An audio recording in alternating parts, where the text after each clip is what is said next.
Target classes में आपका स्वागत है। टारगेट क्लासेस मैथ्स और फिजिक्स की ऑनलाइन एवं ऑफलाइन क्लासेस कराती है। यूट्यूब में मेरे जो वीडियोस अब मैं डाल रहा हूं, उम्मीद करता हूं कि आपको वो वीडियोस अच्छे लगेंगे। अगर आपको कोई भी सजेशंस देना है तो जरूर अपने सजेशंस, अपने राय मुझे दें, मुझे अवगत कराएं। मैं इन वीडियोस को और रोचक और ज्यादा से ज्यादा इंटरेस्टिंग बनाने की कोशिश करूंगा। मेरे YouTube चैनल को लाइक करें, सब्सक्राइब करें, शेयर करें और अपने दोस्तों को भी प्रेरित करें, उनको भी मेरे इस चैनल के बारे में बताएं। धन्यवाद।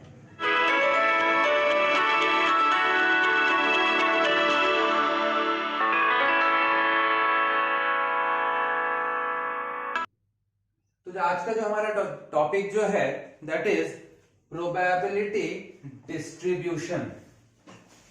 अब सवाल उठता है कि ये प्रोबेबिलिटी डिस्ट्रीब्यूशन होता क्या है। जैसे मान लीजिए मेरे पास एक बैग है, सपोज फॉर एग्जांपल मेरे पास एक बैग है, इसमें कुछ 5 रेड बॉल्स 4 ब्लैक बॉल्स हैं। सपोज एक बैग है और मैं कह रहा हूं 4 balls है, so suppose 3 balls are drawn at random. 3 balls are drawn at random. मतलब आपने 3 balls को निकाला। What is the probability distribution of the number of red balls? सवाल क्या है? Probability distribution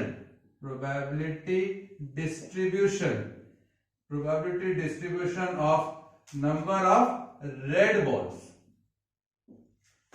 ये आपका सवाल है।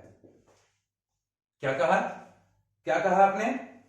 आपके पास एक बैग है, इस बैग में there are 5 red and 4 black balls।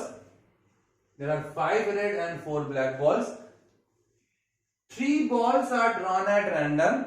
3 balls आप रैंडमली ड्रॉ कर रहे हो। Find the probability distribution of number of red balls. मतलब क्या क्या हो सकता है? 3 बॉल्स आप निकाल रहे हो, 3 बॉल्स निकाल रहे हो सकता है एक भी रेड बॉल ना निकले। 0 रेड बॉल मतलब क्या हो गया? मतलब x इज इक्वल टू 0 हम लोग लिखते हैं। जब कभी ऐसा लिखते हैं प्रोबेबिलिटी डिस्ट्रीब्यूशन में, हमको निकालना क्या है? Probability distribution of number of red balls. तो x इज इक्वल टू 0 मतलब कोई भी रेड बॉल नहीं निकला आपका। कोई भी रेड बॉल नहीं निकला मतलब जो 3 बॉल निकले वो क्या है? तीनों के तीनों ब्लैक है ना। आपको टोटल 3 बॉल्स निकालने हैं। पहला केस आ रहा है आपके पास। क्या हो सकता है भाई? पहले तो अपन ये बात कर लेते हैं। इस बैग में से अपन बॉल निकाल रहे, 3 बॉल निकाल रहे, क्या हो सकता है?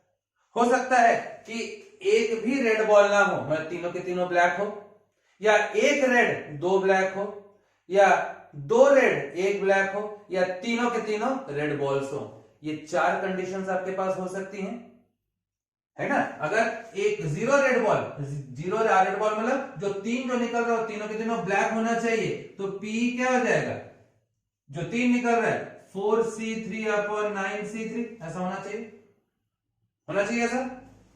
पहला केस हमने क्या किया? 3 बॉल्स निकाले और एक भी रेड बॉल नहीं निकला। अगर मान ले x इज इक्वल टू 1 मतलब एक रेड बॉल, क्योंकि हम निकाले probability distribution of number of red balls की बात कर रहे हैं। अगर एक red ball x is equal to 1 मतलब एक रेड बॉल है तो 2 ब्लैक बॉल्स होने चाहिए। कुल आप 3 बॉल्स निकाल रहे हो, तो एक रेड बॉल अगर है, एक रेड बॉल है तो 2, दैट मींस 1 रेड 2 ब्लैक होना चाहिए, ऐसा होगा। तो 1 रेड 2 ब्लैक होना चाहिए अगर x इज इक्वल टू 1 कह रहे हैं। तो 1 रेड मतलब इन 5 में से कोई एक, 2 ब्लैक मतलब इन 4 में से कोई 2, डिवाइडेड बाय टोटल कितना? 9C3 ऐसा होना चाहिए। अगर मैं तीसरा केस देखूं, मान लीजिए x इज इक्वल टू 2 मतलब x इज इक्वल टू 2 मतलब 2 रेड बॉल्स मतलब 2 रेड और 1 ब्लैक होना चाहिए फिर, क्योंकि आप टोटल 3 बॉल्स निकाल रहे हो। x इज इक्वल टू 2 मतलब 2 रेड बॉल्स आ रहा है, और अगर 2 रेड बॉल आ रहा है मतलब एक ब्लैक आ रहा है, कुल 3 है, तो पी क्या हो जाएगा, पीई ये आपके पास आ रहा है 2 रेड बॉल, मतलब इन 5 में से कोई 2, इन 4 ब्लैक में से कोई 1, टोटल 9 में से कोई, ये पूरे 9 में से कोई 3, ये आ गया। इसके बाद अगर चौथा केस हो सकता है x is equal to 3 ball निकाल लो और तीनों ही तीनों रेड हो जाए, ऑल रेड, तीनों के तीनों अगर रेड हो जाए, मतलब प्रोबेबिलिटी क्या हो गया आपका, तीनों रेड, मतलब इन 5 में से कोई 3 अपॉन 9 में से कोई 3, कुल आपके पास 4 घटनाएं हो सकती हैं। टोटल क्या क्या घटनाएं हो सकती हैं, ये कुल 4 घटनाएं हो सकती हैं।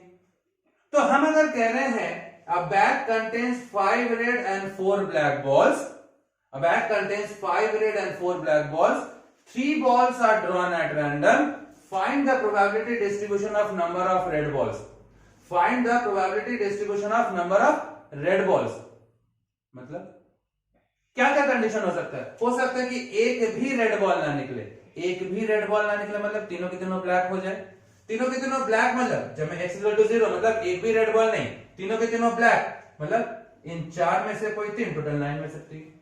x इज इक्वल टू 1, मतलब अगर एक रेड हो, ऑब्वियसली 3 निकाल लो, 3 बॉल निकाल लो, उसमें से एक रेड है तो ऑब्वियसली 2 ब्लैक होगा, एक अगर रेड है तो 2 ब्लैक होना चाहिए, तो एक रेड मतलब 5 में से 2 ब्लैक मतलब 4 में से 2, total 9c3। x is equal to 2, मतलब 2 रेड की बात करें, टोटल 3 में से 2 अगर रेड है तो ऑब्वियसली एक ब्लैक होगा, मतलब 2 रेड, मतलब इन 5 में से कोई 2, 4 में से कोई एक, टोटल 9c3। इस बार x इक्वल टू 3, मतलब तीनों के तीनों जो है वो आपके रेड है, मतलब इन 5 में से 3, 5c3 डिवाइडेड बाई 9c3, ये हो गया। अब जब हम प्रोबेबिलिटी डिस्ट्रीब्यूशन करें तो जितनी भी पॉसिबिलिटीज है, इन सारी पॉसिबिलिटीज को हम क्या करते हैं, हम एक टेबल में लिख देते हैं। हम एक टेबल में कैसे लिखते हैं, जैसे ऐसा एक हॉरिजॉन्टल टेबल हम लोग बना लेते हैं, पहले ऐसा हॉरिजॉन्टल टेबल बनाया, ये x और ये px ऐसा लिखते हैं, ये x और px 0 1, ये 2 और ये 3 मैंने ऐसा लिखा। जब x इज इक्वल टू 0 है तो प्रोबेबिलिटी क्या है, 4c3 बाई 9c3। आप चाहो तो इसको कैलकुलेट कर लो, इसको आप कैलकुलेट कर लो, आपको मालूम है NCR is equal to n factorial by r factorial, n minus r factorial होता है, आप चाहो तो इसको कैलकुलेट कर लीजिए। तो जब x इज इक्वल टू जब 0 है तो प्रोबेबिलिटी क्या हो गई, x इज इक्वल टू 1 है तो प्रोबेबिलिटी क्या हो गया, 5c1 4c2 upon 9c3। x equal to जब 2 है तो आपके पास क्या हो जाएगा, probability 5c2 4c1 upon 9c3। 3 है तो आपके पास 5c3 upon 9c3। So this is called your probability distribution. This is called your probability distribution. और ध्यान रखिएगा, जब भी हम लोग कभी probability distribution करते हैं, ये जो sum of all probabilities जो है, this should be 1। आप इसको क्या कैलकुलेट कर लीजिए सबको, आप देखोगे जब sum of all probabilities जब आप करोगे तो the sum of all probabilities will be 1। The sum of all probabilities will be 1। तो ये आपका प्रोबेबिलिटी डिस्ट्रीब्यूशन की बात कर रहे हैं, जितनी पॉसिबिलिटीज हैं सारी पॉसिबिलिटीज को आपने निकाला और आपने उसको एक टेबल में लिख दिया है। जैसे प्रोबेबिलिटी डिस्ट्रीब्यूशन में एक सवाल है आपके पास, 3 coins are tossed, question 3 coins are tossed, आपको find probability distribution of number of heads, ये सवाल है। 3 coins are tossed, find the probability distribution of number of heads। number of heads की probability मतलब क्या क्या possibilities हो सकती हैं। हमने जब coins को जब toss किया हमने देखा था sample space आपके पास क्या क्या, head head head, head head tail, head tail head, tail head head, tail tail head, tail head tail, head tail tail, tail tail tail, कुल आपके पास ये 8 कंडीशंस होती थी। When 3 coins are tossed, कुल आपके पास ये 8 कंडीशंस होते थे। सवाल क्या है आपके पास यहां पर, 3 coins are tossed simultaneously, 3 coins are tossed simultaneously, find the probability distribution of number of heads। तो नंबर ऑफ हेड्स की बात करें, पहला x is equal to 0, दूसरा मैं x इज इक्वल टू 1, तीसरा मैं x इज इक्वल टू 2 और चौथा मैं x इज इक्वल टू 3 की बात करता हूं। मैंने जब यहां पर x इज इक्वल टू 0 का हम निकाल कह रहे हैं probability distribution of number of heads, मतलब x इज इक्वल टू 0 मतलब एक भी हेड नहीं, एक भी हेड नहीं आएगा। 3 कॉइंस को टॉस किए, probability distribution of number of heads की बात कर रहे हैं, x इज इक्वल टू 0 मतलब एक भी हेड ना हो, तो कौन सा कंडीशन हुआ ये का आपके पास कंडीशन हो रहा है, तो P क्या हो गया, P इज इक्वल टू 1/8 होगा। प्रोबेबिलिटी क्या है, नो हेड, एक भी हेड नहीं आना चाहिए, एक ही तो केस है ना, 1 out of 8।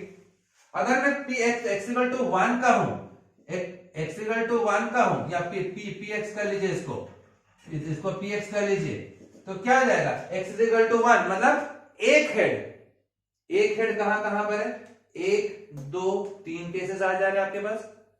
x is equal to 1 means what, हम यहां पर probability distribution of number of heads की बात कर रहे हैं। x इज इक्वल टू 1 मतलब एक हेड आना चाहिए, तो एक हेड कहां पर, 1 2 और 3 केसेस आ रहे हैं, तो 3 केसेस आ रहे हैं, तो px क्या हो जाएगा 3/8। x इज इक्वल टू 2 मतलब 2 हेड्स आने चाहिए, 2 हेड्स का 1 2 3, तो px क्या हो गया, px is equal to 3/8। x is equal to 3 मतलब तीनों के तीनों हेड्स आपके पास केवल एक ही केस है, दिस इज 1/8। तो आप देख रहे हो कि जितनी पॉसिबिलिटीज की बात हमने की, 3 कॉइंस को टॉस किए, probability distribution of number of heads की बात कर रहे हैं, हो सकता है कि एक भी हेड ना आए, या हो सकता है एक हेड आ जाए, या 2 हेड आए, या तीनों के तीनों हेड आए। तो इन सारे को निकाला और आप इसको एक टेबल में लिख दे रहे हो। टेबल में कैसे लिख रहे हो, जैसे आपने यहां पर ये x और px की बात की, 0 1 2 और ये 3। जब x इज इक्वल टू 0 है तो प्रोबेबिलिटी है 1/8, x इक्वल टू 1 है तो प्रोबेबिलिटी है 3/8, x इक्वल टू 2 है तो प्रोबेबिलिटी है 3/8, x इक्वल टू 3 है तो प्रोबेबिलिटी है 1/8। So this is your probability distribution. सारी पॉसिबिलिटीज को आपने निकाला और आपने टेबल में लिख दिया। अभी के जैसे मैंने अभी कहा था, sum of all probabilities should be equal to 1। देखिए तो सबको ऐड कीजिए, सारे प्रोबेबिलिटीज को ऐड कीजिए, 1 आना चाहिए, 1/8 plus 3/8 plus 3/8 plus 1/8, 3 3 6 7 8 8/8 that is 1 आ गया। The sum of all probabilities is equal to 1। So that is called your probability distribution. जैसे कई बार आपके पास मान लीजिए क्वेश्चन आता, आपने कार्ड्स की बात की है, कार्ड्स में हमको मालूम है टोटल नंबर ऑफ कार्ड्स कितने होते हैं आपके पास, टोटल नंबर ऑफ कार्ड्स होते हैं आपके पास 52। From a pack of 52 cards आपसे कह रहा है 4 cards are drawn at random. From a pack of 52 cards 4 cards are drawn at random, find the probability distribution of number of aces. यहां पर आपसे कह रहा है, क्वेश्चन क्या है, टोटल कितने कार्ड्स हैं, 52 cards, 4 cards are drawn, 4 cards are drawn, क्या निकालना है, probability distribution of number of aces. ये है सवाल। तो एक कुल आपके पास जो 52 कार्ड्स होते हैं उसमें इक्के कितने होते हैं, एस होता है 4 और नॉन एस कितना होता है, नॉन एस 48। टोटल आपके पास कितना होता है, टोटल आपके पास 52 होता है। Total there are 52 cards out of which 4 cards are aces and 48 cards are non aces. तो सवाल क्या है आपके पास, from a pack of cards 4 cards are drawn, what is the probability distribution of number of aces. इक्के का बात कर रहा है यहां पर। तो सबसे पहले x इज इक्वल टू, अगर मैं 0 की बात करूं, x इज इक्वल टू 0 मतलब एक भी इक्का नहीं आएगा। 4 कार्ड्स आपने ड्रॉ किया है और 4 कार्ड में से x इज इक्वल टू 0 मतलब एक भी इक्का नहीं आएगा, मतलब चारों के चारों क्या होने चाहिए, नॉन एसेस होने चाहिए। नॉन एसेस मतलब चारों के चारों इन 48 में से कोई होना चाहिए, है ना। तो आपके पास px क्या आ जाएगा, px is equal to 48c4 upon 52c4, ऐसा आना चाहिए। पहला चीज मैंने क्या कहा, x इज इक्वल टू 0, हम निकाल रहे हैं 4 cards are drawn from a pack of 52 cards, probability distribution of number of aces की बात कर रहा है, probability distribution of number of aces. तो टोटल 52 कार्ड्स में से 4 एसेस होते हैं, 48 नॉन एसेस होते हैं। जो इक्के नहीं है, ऐसे 48 कार्ड्स हैं। हम जब x इक्वल टू 0 की बात कर रहे हैं, मतलब एक भी इक्का नहीं आना चाहिए, मतलब चारों के चारों नॉन एसेज आने चाहिए, मतलब इन 48 में से आना चाहिए, इन 48 में से 4 आना चाहिए। तो 48c4 अपॉन 52c4। अगर मैंने कहा यहां पर मान लीजिए second x is equal to 1, मतलब 4 पत्ते निकाल लो, उसमें से एक इक्का होना चाहिए और 3 नॉन एसेज होने चाहिए, तो प्रोबेबिलिटी क्या होगा, एक इक्का, मतलब इन 4 में से कोई एक, बाकी के जो 3 नॉन एसेज कहां से, ये 48c3 upon 52c4। x is equal to 1 की बात किए, एक इक्का आना चाहिए, एक इक्का मतलब इन 4 एसेज में से एक, बाकी के 3 क्या होने चाहिए, नॉन एसेज होने चाहिए, इन 48 नॉन एसेज में से 3 अपॉन टोटल 52c4। इसके बाद third x is equal to 2, मतलब 2 इक्के आने चाहिए।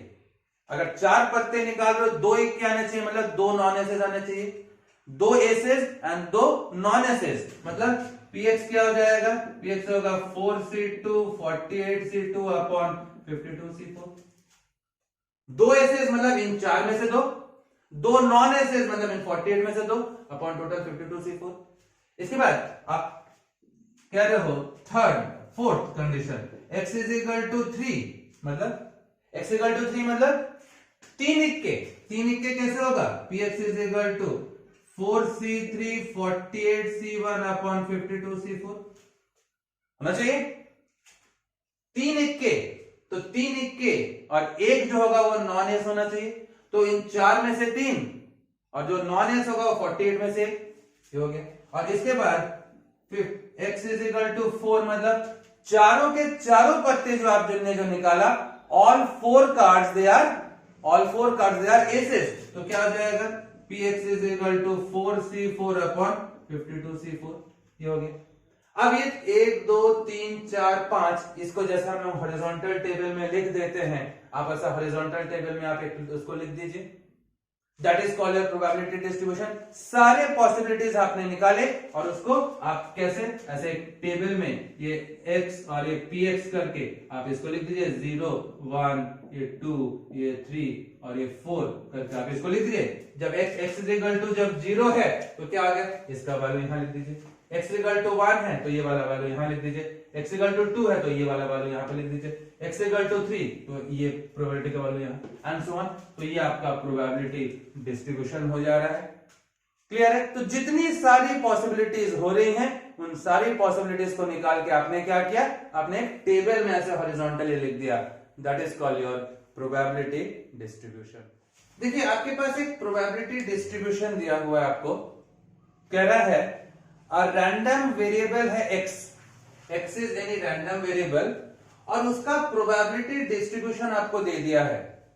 ये प्रोबेबिलिटी डिस्ट्रीब्यूशन दे रहा है, when x is equal to 0 उसका प्रोबेबिलिटी है 0, when x is equal to 1 probability है k, when x is equal to 2 probability है 2k 3k 3k and so on, k square 2k square 7k square plus k and so on।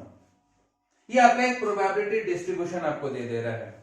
तो ये probability distribution दे रहा है, आपसे कह रहा है 3 क्वेश्चंस आपसे कहा है, कह रहा है फाइंड, पहला k का वैल्यू निकालना है, दूसरा probability of x greater than 6 बोला है, और तीसरा बोल रहा है probability of x lies between 0 and 3। ये प्रोबेबिलिटी डिस्ट्रीब्यूशन आपको दिया हुआ है। प्रोबेबिलिटी डिस्ट्रीब्यूशन में आपको मालूम है कि the sum of all probabilities is 1, sum of all probabilities is 1, मतलब इन सब का जो सम है दैट शुड बी 1। हम क्या क्या जानते हैं, we know that sum of all probabilities अगर 1 है तो 0 plus this is k plus 2k plus 2k plus 3k plus k square plus 2k square plus 7k square plus k, that is equal to 1 आना चाहिए। The sum of all probabilities that should be equal to 1।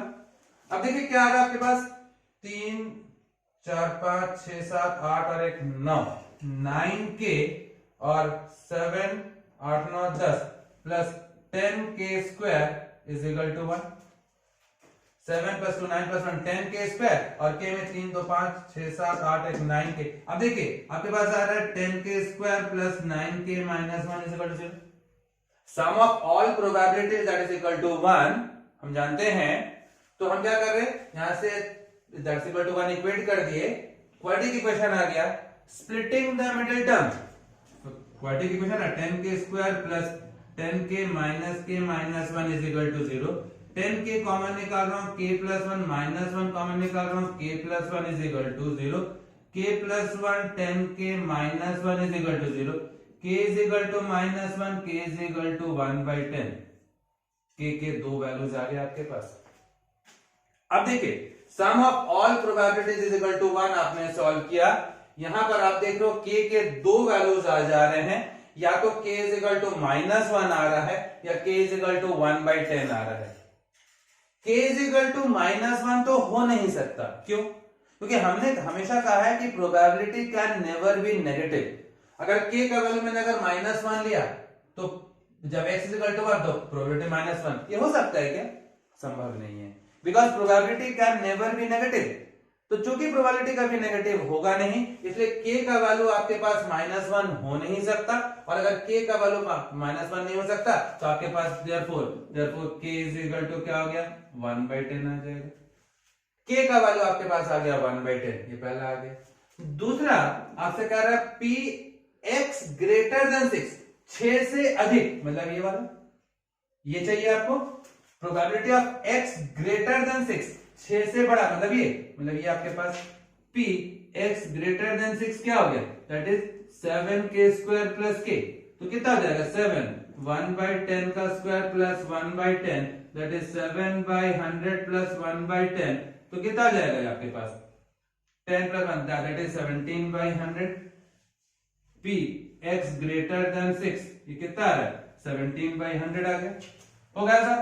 क्योंकि आपको बोल रहा है p x greater than 6, x greater than 6 कौन सा, ये वाला है ना, ये वाला है, तो ये कौन सा 7k² प्लस k, तो 7k² प्लस k का वैल्यू 1/10 पुट किए, तो 7/100 प्लस 1/10, अब इसका एलसीएम निकाल लीजिए, एलसीएम निकालिए आगे।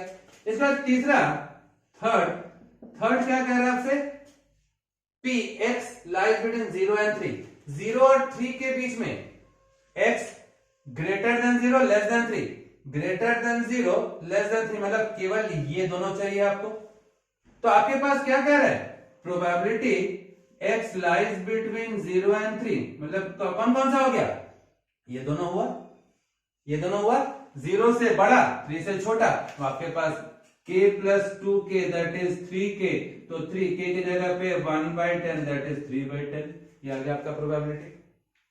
तो यहां से आपने देखा this is a probability distribution, एक टेबल आपको दिया था, रैंडम वेरिएबल x का प्रोबेबिलिटी डिस्ट्रीब्यूशन टेबल आपको दिया हुआ था, आपको ये 3 क्वेश्चन पूछ रहा था, और आपको मालूम है क्या होता है कि प्रोबेबिलिटी डिस्ट्रीब्यूशन अगर है, the sum of all probabilities is 1, the sum of all probabilities is 1, तो इसलिए आपने सबको ऐड किया, सबका सम जो है दैट इज 1 आ गया। आप सॉल्व करके देखिए, क्वाड्रेटिक इक्वेशन आए, k के दो वैल्यूज आ जा रहे हैं, k जो है उसका वैल्यू नेगेटिव नहीं हो सकता, इसलिए हमने इसको नेगेट किया, तो k का वैल्यू 1/10, k का वैल्यू 1/10 पहला आ गया। p x greater than 6, greater than 6 मतलब 7, ये वाला चाहिए आपको, ये चाहिए, k का वैल्यू पुट किए। दो third, x lies between 0 and 3, 0 से बड़ा 3 से छोटा, 0 से बड़ा 3 से छोटा, मतलब ये दो वैल्यू चाहिए, k plus 2k, 3k put कर दिए। क्लियर हो गया प्रोबेबिलिटी डिस्ट्रीब्यूशन। आपको मेरा वीडियो पसंद आया हो तो लाइक करें, शेयर करें, सब्सक्राइब करें, और अगर किसी भी टॉपिक में आपको किसी भी प्रकार की कोई दिक्कत हो, कोई सवाल हो, कोई डाउट हो, तो कमेंट जरूर करें, कोशिश करूंगा आपके डाउट्स को क्लियर करने की। नमस्कार।